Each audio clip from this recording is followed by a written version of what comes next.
All right, guys, we have an exciting episode on the channel for you guys today. Here, I will be giving you guys my top five running backs in college football going into the top 2025 season. It is a very exciting episode. I will be doing it in under 10 minutes here. As always, hit that subscribe button and let's just get right into the video. No time to waste here. All right, let's just get things started here. At number five, I have Ahmad Hardy from Missouri. You see his stats there on the screen. They were incredible. Hardy was a freshman in 2024, a true freshman from UL Monroe, seemingly came out of nowhere, ended up with some of the best looking stats out of any running back out there, one of the best ones. He transferred to Missouri over the offseason, like I said, and was one of the hottest commodities in the portal at the time. I know he had offers from schools like Nebraska, Oklahoma, Auburn, he had all sorts of offers on the table. He went to Missouri. Point being, he was one of the most coveted running backs in the portal at that time. His 81.7 PFF rushing grade and 93 forced missed tackles showcased his elusiveness and tackle breaking ability. At 5'11 and 200 pounds, he has the frame to handle a bigger workload, for the work he will be doing as an SEC starting running back. Missouri's potent offense, led by transfer quarterback Beau Pribula from Penn State, and a solid offensive line provides a strong platform for Hardy to build on his breakout season last year. He is here at five because of how talented he is in a system that I think he'll be able to thrive in. However, we've only really seen him at the Sun Belt level. He had the one season at UL Monroe, so we do not really know how he will perform per se at the highest level of football here in the SEC. So for that reason, he isn't any higher than five, but definitely has the potential to climb. But like I said, he is one of the top running backs out there. Thus, he is here at number five.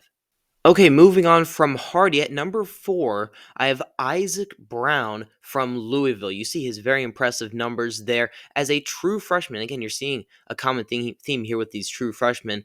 Brown rushed for all those yards, over 1,100 yards and 11 touchdowns, becoming the first Louisville Cardinal freshman to eclipse 1,000 yards, which is pretty significant there. His 7.1 yards per carry ranked third in the ACC and led the conference with six. I repeat, six 40-plus yard runs, which is elite. At 5'9 and 190 pounds, Brown lacks ideal size there, but compensates for with game-breaking speed and quickness. His 7.1 yards per carry, he led all Power 4 running backs, and his elusiveness makes him a home run threat. His 82 missed tackles forced ranked top 10 in the FBS. He's just a flat-out stud.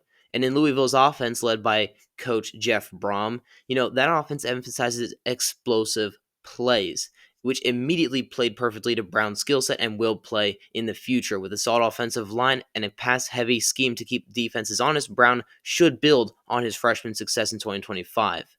Why at number four? Well, Brown's freshman dominance and his home run element to his game makes him a star automatically, really. But his smaller frame, lack of game experience, him being only he had one season under his belt, places him here at number four. His potential for growth in a dynamic offense keeps him top tier, and in due time, I think he'll be one of the most feared running backs in all of college football. Heard it here first, given time. But for now, he is fourth on this list. Okay, going to number three here, I have Mekhi Hughes, Oregon running back. You see there, he has had some insane numbers here. Hughes, formerly played 2 seasons of outstanding football at Tulane, 2 seasons of outstanding yardage totals. He ran for over 1,400 yards this past season, and that was following a season where he went 1,378 yards as a true freshman at Tulane. His 2,776 combined rushing yards since 2023 are the most among returning FBS running backs. His 92.2 PFF overall grade ranks second among returning FBS backs.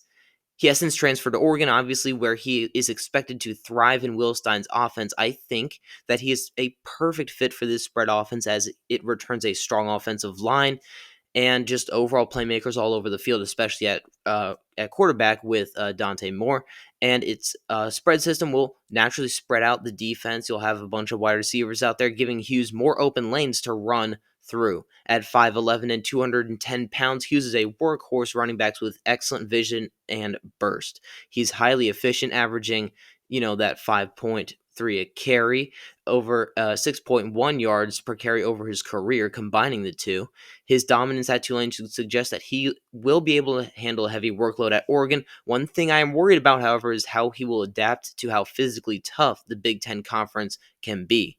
Hughes's elite production and transfer to a high-powered Oregon offense makes him a top-ranked running back here. He ranks below, not going to say their names yet, a couple stud running backs because, limited upside as a receiver, and a guy coming from the G5 as well. I'm going to give guys who have been at power programs the nod here, as you will see very soon. Okay, coming in at number 2, I have Nick Singleton of the Penn State Nittany Lions.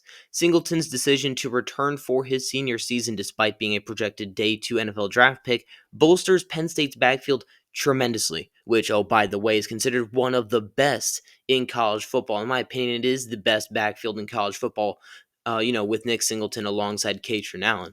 With quarterback Drew Aller, a strong offensive line, and a run-heavy scheme, and, oh, by the way, a tenacious defense, the Nittany Lions offense gives Nick Singleton ample opportunities to shine in, and I mentioned the defense because that defense is going to force a ton of stops, give Singleton that many more carries. At 6'1 and 226 pounds, Singleton is a big explosive back with home run speed. His 6.4 per carry ranked 8th among Power 4 backs, and his elusiveness complements Penn State's physical rushing attack. His 92.5 PFF rushing grade since 2023 is a top 15 mark nationally.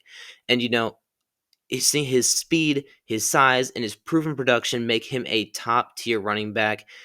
And he ranks slightly below the guy who we're going to talk about next. And if you've seen any of these lists, you know who it's going to be due to slightly lower efficiency. And, he's got a number 1 running back right next to him who's eating up about half the yards as well. So, that's what I was about to say here is that, even though he is – you see those numbers, and it may not be Mekhi Hughes' numbers or Ahmad Hardy's numbers, but he's sharing these numbers with Katron Allen, which makes Nick Singleton all that much better in my opinion.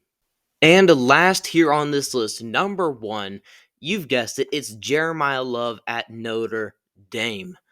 Love emerged as a breakout star in his sophomore season, and him coming back to Notre Dame for this upcoming season provides a bona fide star to the offense. His efficiency ranked 3rd among Power 4 running backs last season, and he had 6 runs of 60-plus yards, showcasing elite home run ability. He also demonstrated versatility as a pass catcher, as well as you see with those 273 receiving yards. At 6 foot and 212 pounds, Love combines size, speed, and tackle breaking ability, all toward his advantage. His 38% forced missed tackle rate was 2nd among Power 4 backs, and his 91 PFF overall grade ranked 5th, making him the 2nd most valuable running back in 2024 per PFF.